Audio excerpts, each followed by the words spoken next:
What is your superpower? We all have some kind of power, a fuel source that gives us life. If you were to ask the mystics, they would probably say that you are powered by chi or life force or ashé. If you were to ask a scientist, she would say that our bodies are made of atoms that contain teeny tiny little strings that vibrate at a certain frequency. If you were to ask Batman what fuels him to be a masked vigilante, he would probably say fear. Batman Begins, directed by Christoher Nolan, is one of my favorite Batman movies in the franchise. Why? Well, because the movie examines fear, along with its wicked cousin's guilt, shame, and judgment. Batman Begins also shows how we can transform our fear into a fuel source that we can use as a superpower, thus giving us the strength to live the life that we've always dreamed of. I'm going to explain to you how and why this works in this video, so please stay tuned.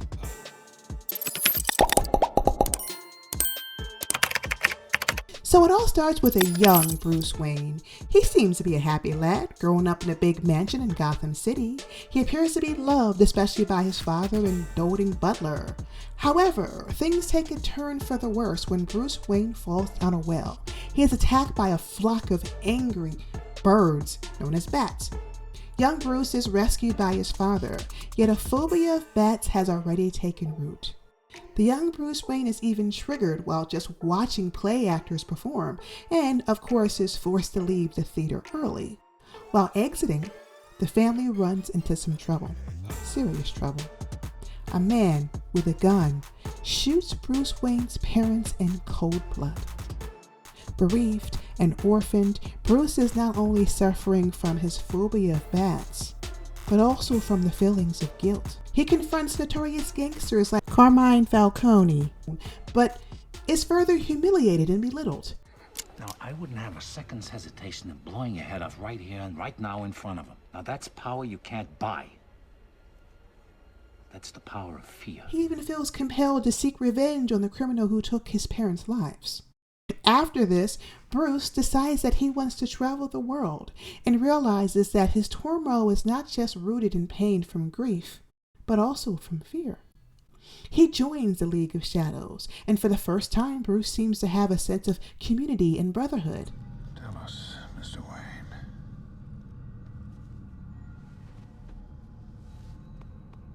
What do you fear? However, Bruce must face his phobia of bats, and the only way to do that is to become the very thing that he fears the most. He must become a bat. Bruce, help me out here, huh? Well, a guy dresses up like a bat clearly has issues. Fear is a resounding theme in this movie. It is fear that pushes Bruce Wayne to become Batman. It is fear that pushes him to become a masked vigilante who saves lives and aids a corrupt police force. Now you're probably asking yourself, what does fear have to do with alchemy? Let me explain. You see, alchemy in its purest sense is all about turning base metals into gold. However, alchemy over the years has evolved to mean so much more. Alchemy is more about turning negative energy into positive energy. I know, it sounds so fluffy. Yet, if you have any gadgets that still need batteries, you have to insert those babies in a positive and negative position. This way the energy can flow properly. The most basic numbers in computer programming are 0 and 1, positive and negative. And the body itself actually consists of protons and neutrons. If these two forces are off balance in any kind of way, then machines won't work, or they won't work to their full efficiency. The same thing goes for the body. Only in the body, if the positive and negative entities are not properly balanced, we begin to degrade and suffer both mentally and physically. Now, a little bit of fear is good. It causes us to be cautious and aware of our surroundings, but too much fear can cause apathy, resulting in us becoming damaged beyond repair. In the movie Batman Begins, virtually all the characters' fuel source is based on some level of fear. Carmine Falcone took over Gotham City by being one of the most feared and notoriously cruel gangsters of all time.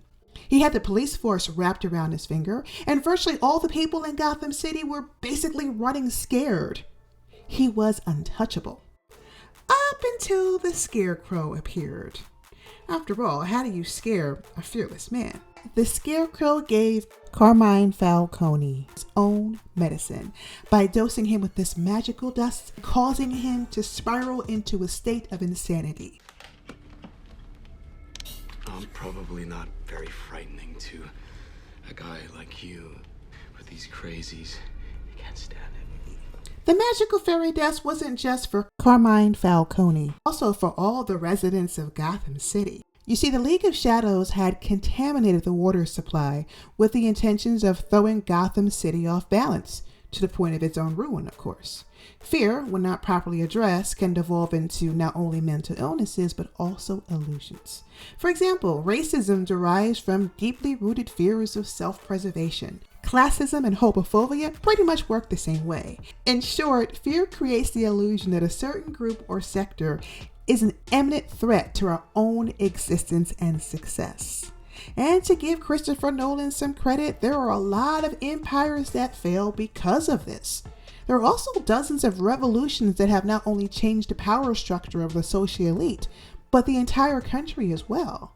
This is perhaps why isms exist. They instill fear in us and throw us off balance so that we can be easily controlled and manipulated. After all, almost every character in Batman Begins is fueled by fear. The Scarecrow uses fear and illusions to break down his victims. The butler Alfred fears that Bruce Wayne will totally rot away if he doesn't confront his fears of guilt and shame.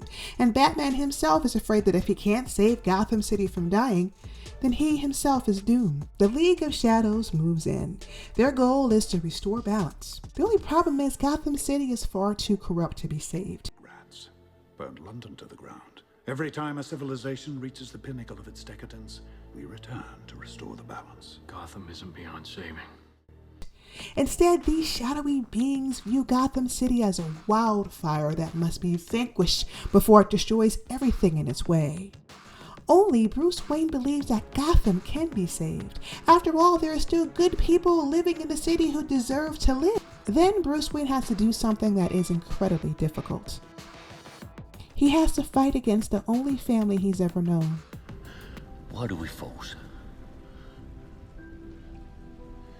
So that we can learn to pick ourselves up.